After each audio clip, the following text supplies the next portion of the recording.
The North Pole is perhaps the most mysterious place on our planet, just because it's a place that does not exist. This is not a piece of land. It's a notional point, a point on the sea of ice.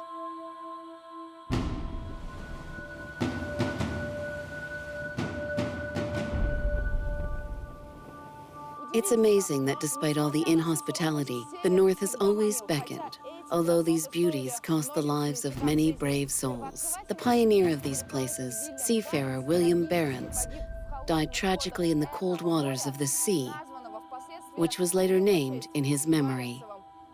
But the North Pole is just a stone's throw away from here.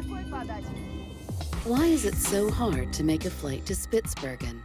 One of the most difficult airports. And so difficult to sail to it. I was almost thrown off the boat. What does the local permafrost keep? There's a real treasure right under my feet. And why has the northernmost Russian coal mine been closed? It feels like people were leaving this place as if in a hurry, leaving everything behind. And we will also go to the glacier to see if it is really an aggressive environment. And what is it like to live amid ice?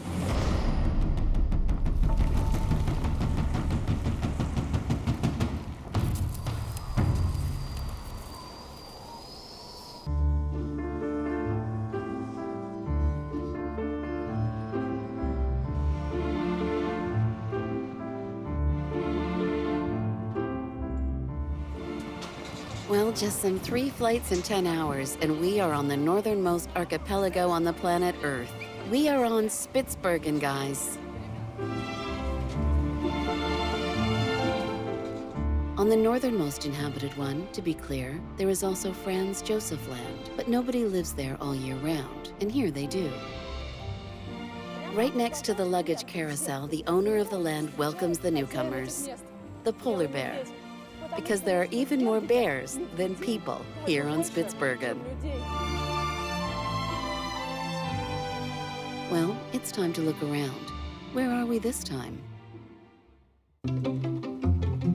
Longyearbyen, the capital of Spitsbergen, cannot even be called a small town in the mainland standards. The population of this largest northern settlement is only 2,144 people. They don't even lock up the bicycles left on the street. They are up for grabs, but they just do not steal because everyone knows each other.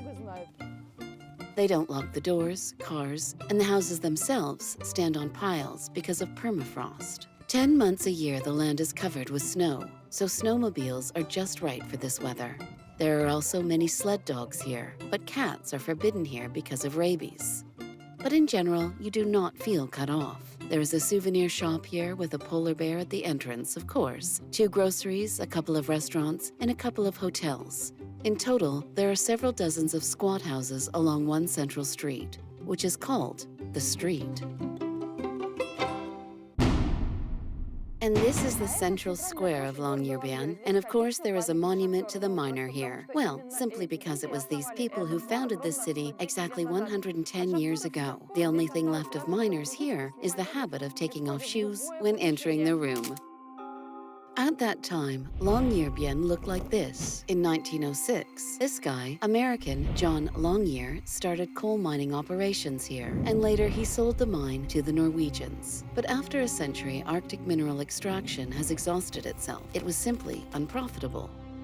Today, there is only one mine near Longyearbyen, mostly serving the needs of the town itself. But despite the modern civilization of this place, the very place lays its own, sometimes very strange laws. In Longyearbyen, dying is prohibited by law. Even the pensioners are packed off to the mainland. All this is due to the fact that here any burial inevitably attracts polar bears. And this is the only cemetery. Here lie the 35 best town representatives who were honored enough to stay here on Spitsbergen. But they were all cremated in order to not attract polar bears. The reason is permafrost. In these polar regions, it extends 600 meters deep and can preserve anything that gets into it in its original form. So why not take advantage? In the depths of, not the Siberian mines, but the permafrost of Spitsbergen, right under my feet, lies a real treasure.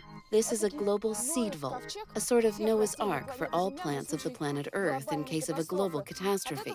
From this entrance, the tunnel goes 120 meters deep into the mountain, so that in its cold depths, 4.5 million future sprouts of life could be eternally stored.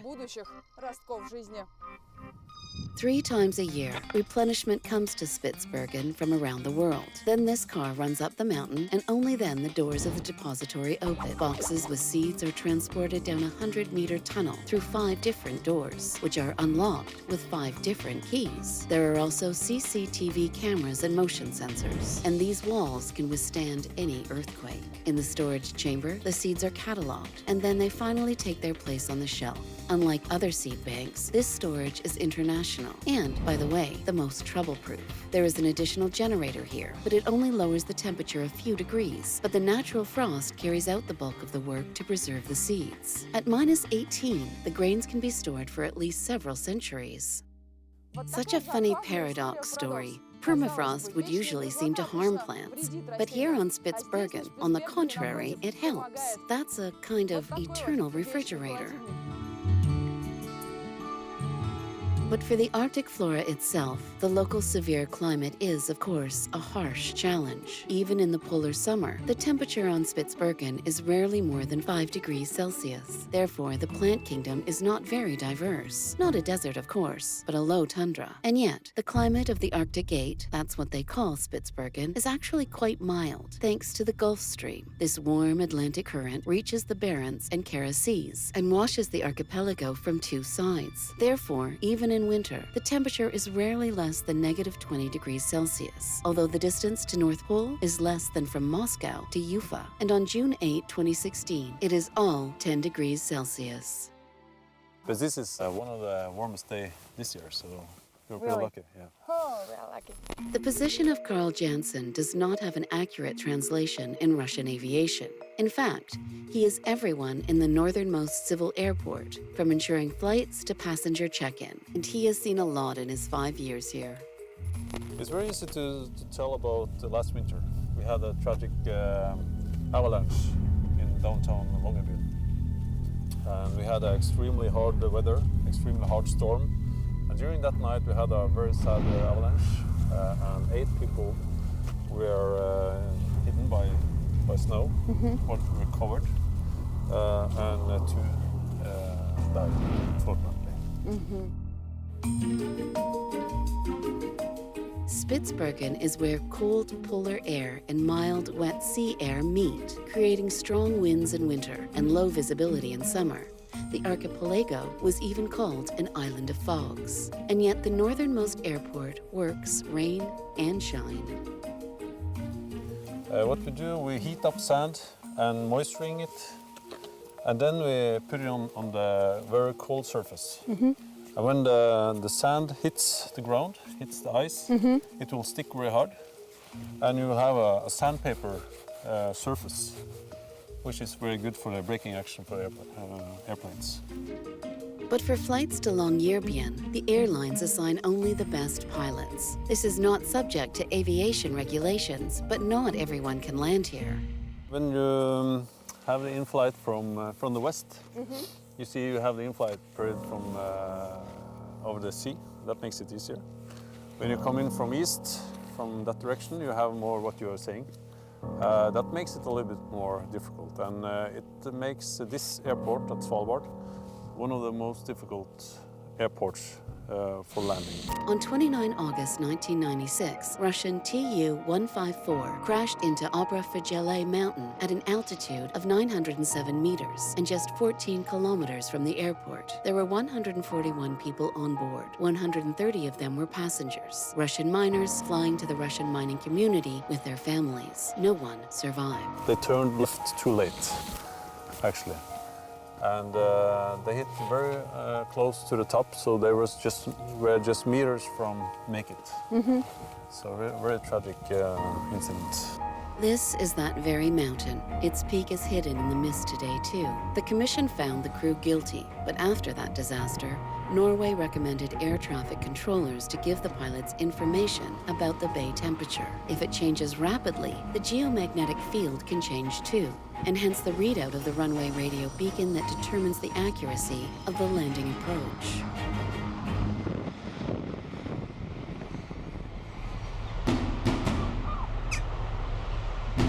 On Spitsbergen, the weather changes very fast, and now the sea is a little rough, but we are still going on a long journey to the mysterious ghost village, Pyramid. We are heading north, another 55 kilometers closer to the pole. From the ship, it becomes clear why Barents once called this place Spitsbergen. In Dutch, it means jagged mountains. The Norwegians themselves, by the way, call the archipelago Svalbard, a harsh land. 10th of June. I have almost been thrown off the boat. Awful. That's it, let's go. Aha, Xenia, we're leaving. Yes, let's go. We're out of here. It is not easy to travel here now. And what about in 1893, when Norwegian Fridtjof Nansen made one of the first attempts to reach the North Pole from here? I can't even imagine. After a 2-year journey, Nansen's ship ended up in the grip of ice. Then the researcher decided that he and his companion, Hjalmar Johansen, would ski the remaining 780 kilometers. But this attempt failed too. The expedition was freezing, losing dogs. They were attacked by bears. They turned back from the 86th degree of the north latitude. They were 400 kilometers from the pole, and it took the travelers almost a year and a half to return to the mainland on ice. The 90th degree surrendered only 13 years later to Frederick Cook or Robert Peary. Historians still have doubts about this. Whoa! Whoa! Hello, Mr. Captain. Hello, I'm Sasha. staying here. Very nice to meet you. Yeah, very nice. You can sit down in the chair if you want. Oh, thanks. Stan Poussin is a Norwegian from Tromsø, but for already half of his life, he spends half of the year in these waters. Well, not exactly a half, only 4 months, from May to September. Of course, the iceberg came from the glacier all the time. All the time have to be aware for the iceberg. They need not be so big either, because we go with 20 knots. We can damage the boat. Modern navigation systems are a useful aid, but the radar can only show a big mass of ice or a large iceberg. So modern navigators, like their predecessors, strenuously peer into the sea. But otherwise, you have to sit all the time and look after the iceberg. And if it's iceberg in the area, we are 2 people in the chair to try looking out for it. The road to these rocks is closed longer than to others. Fast sea ice doesn't melt until June here.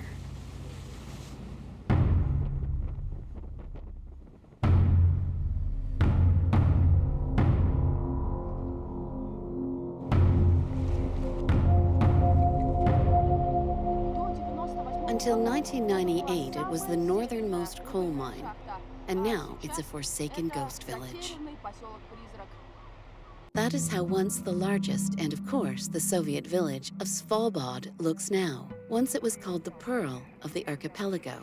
Wide streets, nicknamed the Champs-Élysées, the House of Culture, and a psychiatric hospital. No, that is how they call this building now. Actually, it used to be a hostel for people, and now for gulls.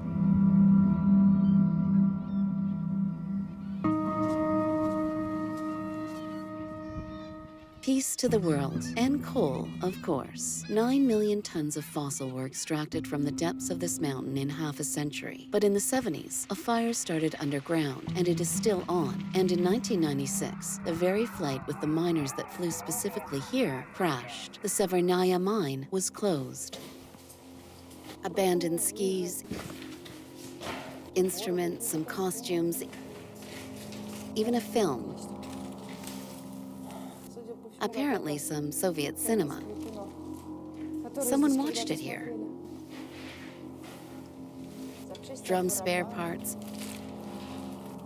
It feels like people were leaving this place as if in a hurry, leaving everything behind. Such places frighten and attract at the same time. A very strange place. Because here you suddenly and keenly feel how fragile human civilization is. There was life here, and then bang, and it's gone.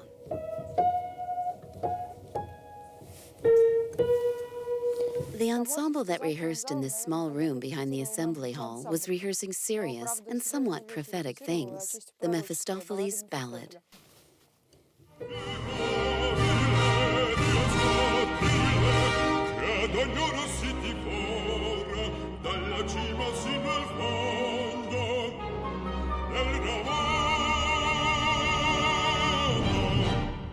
In Faust, people died for precious metals, but here everything started and died thanks to another gold black one. No, this place is not really that evil. It's not Pripyat, not Chernobyl. Denis Babarakin, for already a couple of years, he has been working as a guide. People have returned in this now tourist stronghold in 2007. Animals are not afraid of people because they have really lost the habit. They do not understand what danger can be next to them. The man with a gun. But nevertheless, yes, it's not even the village. It's nature, just surrounded by buildings, that's all. Local guides meet wild animals here not less frequently than tourists. Besides Arctic foxes, seals, and walruses, polar bears also come here. Look, the distance to this dangerous predator is some 100 meters. We are very close to their migration path. They pass by and sometimes go into the village. Therefore, each person has a flare gun or rifle. Well, can you show me? So, I'll show it myself. So, I won't take it away, okay. LOS-4. Yes, it's a Soviet weapon, but it is practical, very convenient to use. That is, I let the safety off, charge, shoot. Conserved is the word that fits the village pyramid the best. And it is not the people who conserve it, but the north itself. Sub-freezing temperatures and the absence of bacteria, that's what carefully conserved this flake of the past. See this house? If you go inside, you will find a lot of gulls there that have long since died. But they are still like taxidermied, so lifelike. Well, that's it.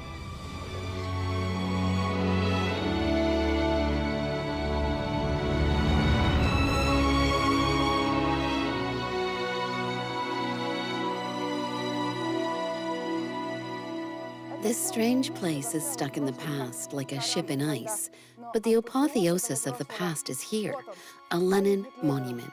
This is the northernmost Lenin in the world. He is looking so confidently to the future, which this village does not have.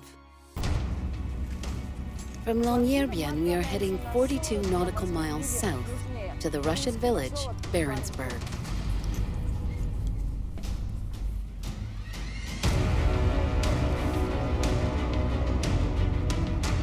Svalbard, or Spitsbergen, became a full part of Norway after the Svalbard Treaty of 1920. But at the same time, the parties to the treaty, including Russia, were given the right of presence on the archipelago for exploitation of natural resources. Simply put, Russia can be here as long as it produces coal. And Barentsburg, and here it is naturally a mining community.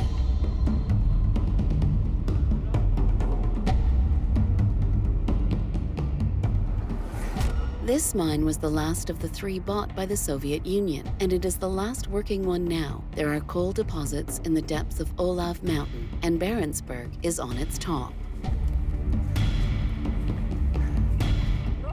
The port is exactly 264 steps away from the city. Actually, Russia has only 251 square kilometers of the archipelago. This area is 10 times smaller than Moscow, for example. And most of these square kilometers are right here. So it can be said that Barentsburg is the capital of Russia on Svalbard.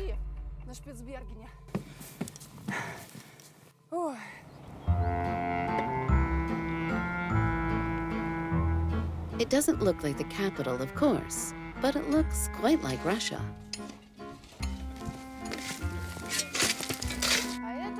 And this is the central street of Barentsburg. Hello. And one, oops, feels like home at once. Oh, those roads. Here's the bypass.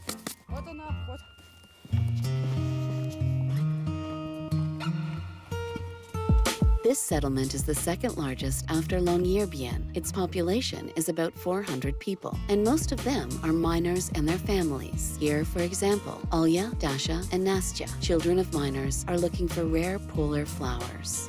Hi, and why aren't you at school? We have holidays now. Holidays? Yes, the summer holidays. Winter coats made me forget about the summer, but there is a superstition. When this inscription shows up out of snow, it's summertime. The polar night retreats. During the polar night, you wake up every morning and you don't understand whether it is morning or night. Boys always are late for school, and we go to school by bus. And why? Why do you go by bus? Because it's dark and they say a bear might attack you.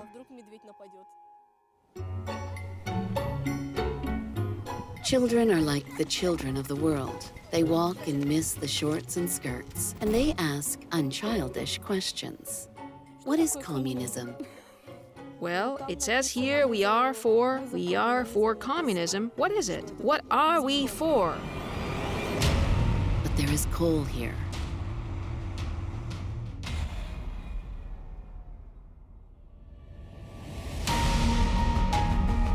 Coal is the greatest wealth of the ice archipelago. When Russia began developing these deposits in 1932, the only other coal mine Russia had was the Donbass. But now it is already clear that this Arctic coal is no bargain.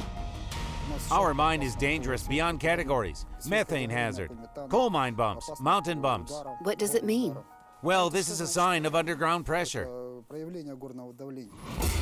Denis Sherba is a miner from Donbass, but for several years he has been responsible for coal mining on Spitsbergen. And why is it so high here? Well, because there are mountains here, hills. Local rocks are very sturdy, and although extraction is performed at relatively shallow depths, here is the entrance. So close, but No, not allowed. we are not allowed into the mine categorically. Just since 1989, 47 miners died in these phases. Here it is, Denis, the result of your work. How many tons are there now? Approximately 60,000 tons. Semi-annual production. 120,000 tons. The amount seems huge, but in fact, it is 3/10,000th% of Russia's annual production, and the fourth part of it remains here, in Baritsburg, for local needs. 5 times a year, the ship comes to take the rest. And here is an interesting feature. Because of the specific location of the mine, they move not the belt of the loader, but the ship itself. But this cargo is not very valuable. There is 4% of sulfur in polar coal, so it is not very good for carbonization, that is, as a fuel. And there isn't much left of it, according to calculations, until 2030. It depends on how we get it. You can get not 120,000, you can get less. Do not forget, Russia can be on this land while the miners are under this land. Hello, Hello, can I shake your hand? it's dirty. A working hand. Here they are, real miners. And this, of course, is a Herculean task. I'm very dirty. That's okay. Of course, in half an hour I'll be fresh as a daisy. Of course, in half an hour, I'll be fresh like a daisy. By the way, the shower in Barentsburg was a luxury until 1975. There it is, the city of Barentsburg, on the eastern side of the Grenfjord Gulf, clearly visible from here. Only one problem. They have found coal deposits here, but not fresh water supply. There are no glaciers or lakes nearby. The solution was found here, on the western side. Here, 3 kilometers from the shore, is the lake named Stem, and the water pipe is attached from here. At first, it goes by land, but then it goes down below water and covers another 5 kilometers along the bay bottom at 145 meters depth. But there is water in Barentsburg now.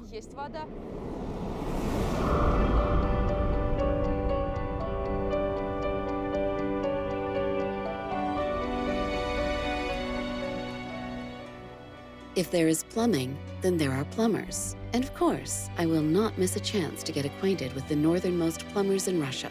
Some 1.5 hours walk on the water pipe, and you see a lonely house straight ahead.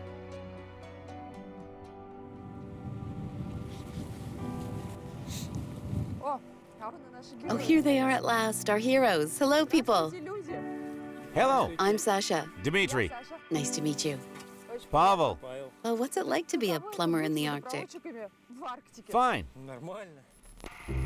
Pavel is from Ukraine. Dmitri is from the Vologda region. But for several years, they have been responsible for the proper functionality of the northernmost Russian water pipeline. This is the most basic thing. If something breaks, then there will be no life in Barentsburg. There will be no water, no electricity. There will be nothing. And how does it work? Can you show me? Yes, Dima will show, and I have to go. Well, let's go to the pumping station on the lake. That is, everything starts there, yes? Yes. Lake Stem, which means singing lake in Norwegian, seems quite small, but its depth is more than 10 meters. It never freezes to the bottom, even in the polar winter. But in general, can you drink this water? Yes, you can drink directly from the lake. Pipe fitters check the pumping station every 2 hours. Water supply needs responsible care on a summer day and during polar night. And the plumber could use a gun, they say. Well, those are related costs. You call polar bears related costs?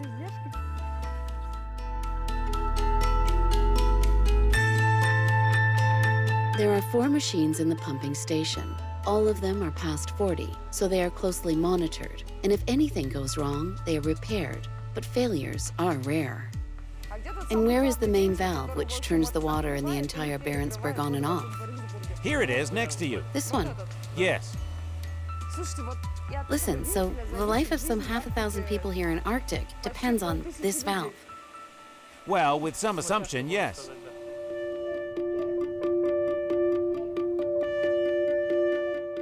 To guarantee comfortable life there, these modest pipe fitters live here.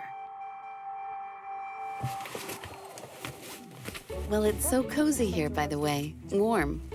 On working days and on holidays. Listen, you still have New Year's Eve here. Yes. Don't you take down the Christmas tree? I'm too lazy to take it down. Lazy to take it down. Well, it's okay. You have snow all around, even in June. Oh, Pavel, hello again. Hello. We have a New Year's Day all year round. Out of a sense of resistance and for entertainment, Pavel grows onions on the window and drinks hot tea now that there is a lot of water. They are the first consumers of their water supply. How do you survive here at all? Well, they bring food once a month. Either by helicopter or by water, or by snowmobiles. Well, anyway, once a month we have communication with the world. This is it.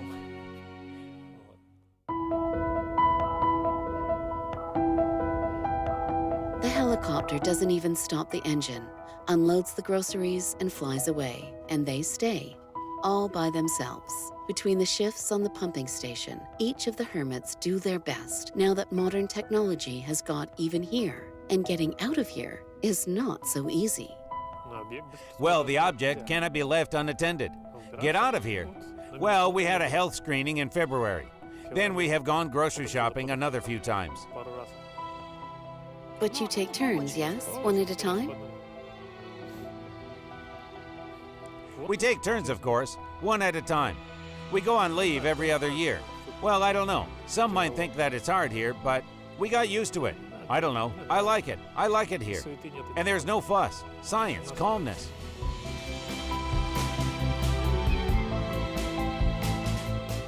This is how Pavel and Dmitri live on the shore of a cold singing lake somewhere in the middle of the ice.